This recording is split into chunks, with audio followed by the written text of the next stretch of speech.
हमारे देश में छोटी छोटी बातों पर धार्मिक भावनाएं आहत होती हैं। आज हम हैं रोहिणी सेक्टर 16 और 15 के डिवाइडिंग से गुजरता हुआ ये एक नहर है जो हरियाणा से निकल आता है और दिल्ली में इसकी पानी की सप्लाई होती है। इस जगह पे ये इस पुलिया है और इस पुलिया के पास भगवान जो है वो पुलिया के ऊपर बैठे हुए हैं। और आप ये देखिए, यहाँ पर जो है गणेश जी की मूर्ति रखी हुई है, लक्ष्मी जी की मूर्तियां हैं और भी हम आपको और सारी मूर्तियां दिखाएंगे। ये मूर्तियां पूजा करने के बाद घर में से जो विसर्जित करने की व्यवस्था होती है, उस विसर्जन के दौरान जो है उसको ला करके यहाँ रख दिया गया है। जिस आस्था के साथ हम पूजा करते हैं, जिस आस्था के साथ हम घर में भगवान के सामने अपनी दुख और सुख की कामना करते हैं, दुख के निवारण की कामना करते हैं, उसी भगवान को हम किस तरीके से ले जा करके विसर्जित करते हैं और किस तरीके से हम उसके साथ जो है खुद ही अनादर करते हैं, उसका नज़ारा आपके सामने है। ये देवताओं की मूर्तियां हैं जो घरों से ला करके रखी गई हैं। साथ में आप नीचे देखिए, ये पूजा के दौरान जो प्रयोग की जाने वाली जो चीज़ें हैं वो यहाँ पर रखी हुई हैं। और ये पूरा ये नज़ारा, जैसे ही आप पुलिया के आसपास मैं आपको दिखाऊंगा, वो पूरा का पूरा नज़ारा जो है वो आपको दिखेगा। यहाँ देखिए, ये अभी तक तो आपने देखा कि पुलिया के ऊपर हनुमान जी बैठे हैं, लक्ष्मी जी और गणेश जी बैठे हैं। अब यहाँ इस पेड़ के नीचे हनुमान जी की मूर्ति है, श्री राम की मूर्ति है और बगल में ही ये पूरा फूल से लेकर के और पूजा में प्रयोग की गई धूप अगरबत्तियां हैं। अब नीचे दिखे ना, ये दिए हैं, ये जो यहाँ रखे हुए हैं दिए कुछ पैरों से लग के टूटे हुए हैं।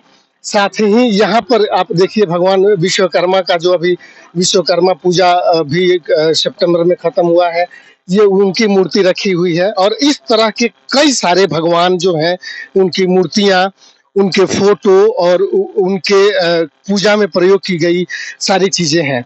अब यहाँ देखिए, लोग ले करके आते हैं पूजा करने के बाद वो यहाँ विसर्जित करते हैं और यह विसर्जन की हुई जगह है।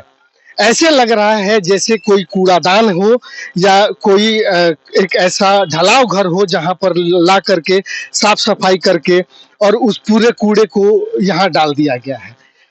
ये क्या ये सवाल खड़े नहीं करते कि हम जिस पूजा को, जिस भगवान को घरों में इतनी आस्था के साथ पूजा करते हैं, जिस भगवान के सामने हम अपने सारे दुखों के निवारण के लिए जाते हैं, उसी भगवान का हम इस तरीके से अनादर करते हैं और फिर इससे हमारी धार्मिक भावनाएं जो है वो आहत नहीं होती हैं। हम आपको और आगे दिखाएंगे। इसमें ये नहर का जो एक दूसरे साइड का किनारा है, यहाँ आप देखेंगे कि यहाँ कोई ऐसे भगवान है, ये आप देखिए, भगवान विष्णु की फोटो है जो नीचे पड़ी हुई है, हनुमान जी की फोटो है, श्री राम की फोटो है और यहाँ पर फिर भगवान विष्णु की और शिव जी की फोटो है। इसके आगे आप देखें, ये पूरा जो है ये फोटो पूजा की सामग्री, और इसी से हो करके मैं भी गुजर रहा हूँ और मेरे बचने के बावजूद भी ये मेरे पैरों के नीचे आ रहा है। मैं काफी कोशिश कर रहा हूँ कि मैं इससे बचूं। अब आप देखिए, ये सिर्फ इतने ही भगवान नहीं है, हिंदू धर्म में हमारे जितने भी भगवान हैं, ये देखिए, ये सरस्वती जी की फोटो है, ये भी सरस्वती जी की फोटो है, ये गणेश जी की खंडित फोटो है। और आगे ठीक, इसके साथ ही आप देखिए, मैं बचने की कोशिश बेशक कर रहा हूँ, लेकिन भी ऐसा देवता, कोई भी ऐसी भगवान की प्रतिमा या फोटो यहाँ पर नहीं है जो यहाँ पर ला करके फेंक दी नहीं गई हो। मैं आपको सिर्फ इस वीडियो के माध्यम से ये दिखाने की कोशिश कर रहा हूँ और ये बताने की कोशिश कर रहा हूँ कि जिस तरीके से सनातन धर्म में और सनातन संस्कृति में पूजा का प्रावधान है, पूजा की एक विधि है, उसी तरीके से पूजा की गई चीजों के विसर्जन की भी विधि है।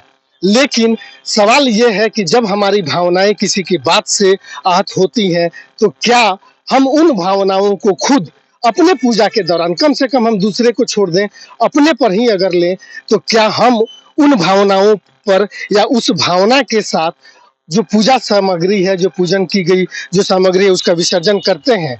यहाँ तो देख करके कम से कम यही लग रहा है कि हम ऐसा नहीं करते हैं और ये पूजा की हुई जो चीजें हैं ये सीधे लोगों के पैरों के नीचे आती है और यहाँ से ये जो नहर है इसमें सिर्फ डाल देने की या इसके आसपास फेंक देने की एक प्रक्रिया भर निभाई जाती है।